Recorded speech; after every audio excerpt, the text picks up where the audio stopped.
नमस्कार दोस्तों, एक बार फिर से आप सभी का स्वागत है और मैं हूँ संदीप पाल। क्या नीतीश कुमार का मूड फिर से बदल रहा है? और जैसे जैसे बिहार चुनाव करीब आ रहा है, नीतीश कुमार ने गियर बदल लिया है।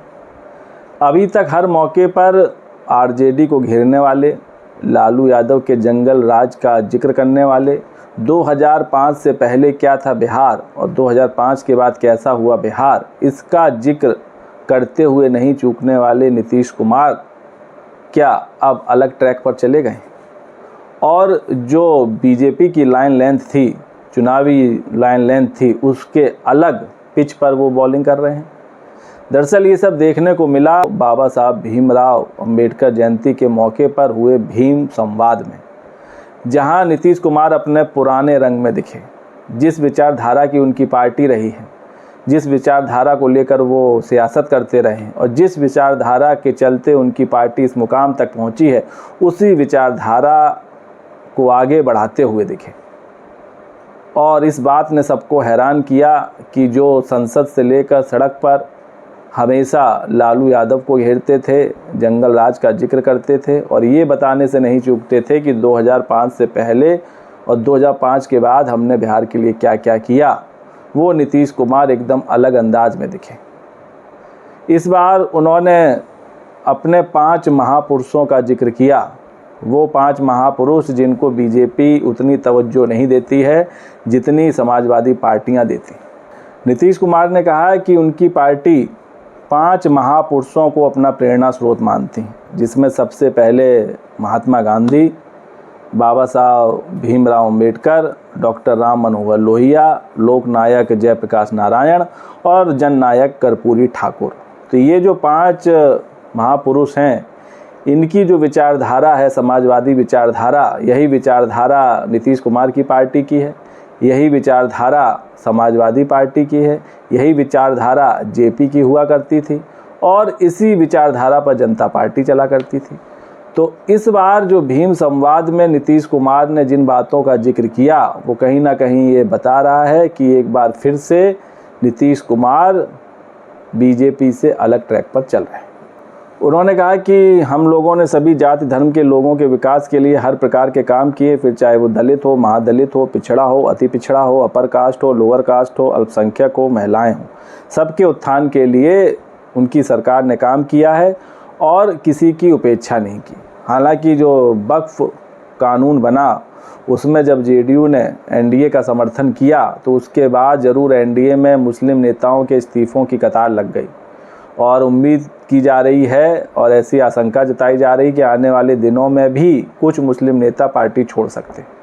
हालांकि उस चीज़ के डैमेज कंट्रोल के लिए जेडीयू के मुस्लिम नेताओं ने प्रेस कॉन्फ्रेंस की थी और उन्होंने बताया था कि क्यों उन्होंने एनडीए का समर्थन किया है इस बिल पर।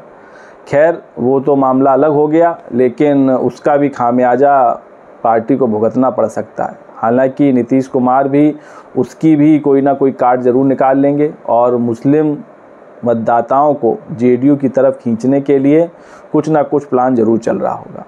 अब इसे गठबंधन की मजबूरी कहें या फिर कुछ और, जिसके चलते जेडीयू को एनडीए के साथ इस बिल पर जाना पड़ा, बीजेपी के साथ जाना पड़ा।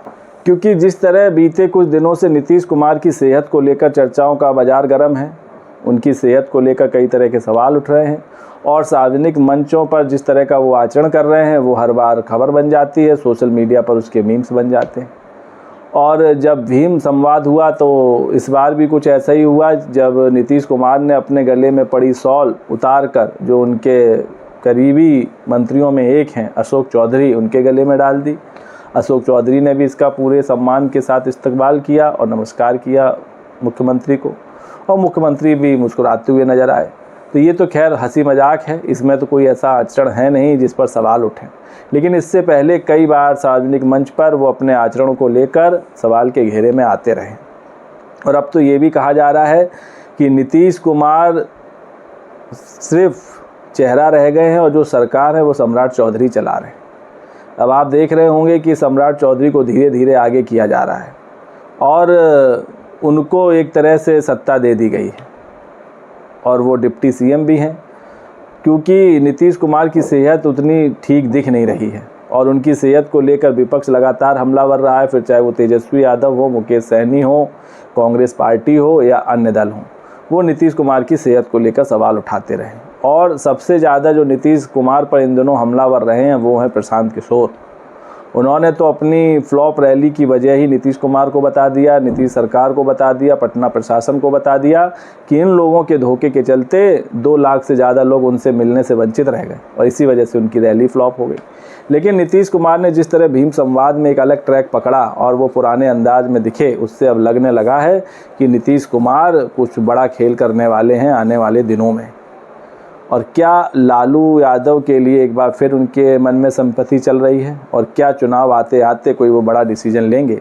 अपनी राय कमेंट्स करके दीजिए। वीडियो पसंद आया हो तो चैनल को लाइक शेयर सब्सक्राइब करना ना भूलें। तब तक के लिए नमस्कार।